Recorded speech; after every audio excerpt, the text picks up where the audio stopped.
ಗಂಗಾವಳಿ ನದಿಗೆ ಬಿದ್ದಂತಹ ಟ್ಯಾಂಕರ್ನಲ್ಲಿ gas leak ಆಗ್ತಾ ಇದೆ ಅನ್ನೋ ಮಾಹಿತಿ. ಶಿರೂರು ಗುಡ್ಡ ಕುಸಿದು ನದಿಗೆ ಬಿದ್ದ ಟ್ಯಾಂಕರ್ನಲ್ಲಿ ಇದೀಗ ಗ್ಯಾಸ್ ಲೀಕೇಜ್ ಆಗ್ತಾ ಇದೆ ಅನ್ನೋ ಅಪ್ಡೇಟ್ ಸಿಗ್ತಾ ಇದೆ.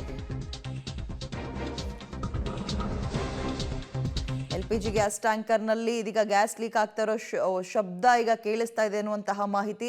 ನೀರು ಗ್ಯಾಸ್ ಸೇರಿದ್ರೆ ಅದಿನ್ಯಾವ ರೀತಿಯ ಇಂಪ್ಯಾಕ್ಟ್ ಆಗುತ್ತೆ, ಇವೆಲ್ಲವೂ ಕೂಡ ಆತಂಕವನ್ನ ಮೂಡಿಸ್ತಾ ಇದೆ. ನೆನ್ನೆ ಆದಂತಹ ದುರ್ಘಟನೆ ಇದು. ಶಿರೂರು ಗುಡ್ಡ ಅಂದ್ರೆ ಈಗ ಈ ಗ್ಯಾಸ್ ಟ್ಯಾಂಕರ್ ನೀರಿನಲ್ಲಿ ಏನು ಮುಳುಗೋ ಹಂತವನ್ನ ತಲುಪಿದೆ.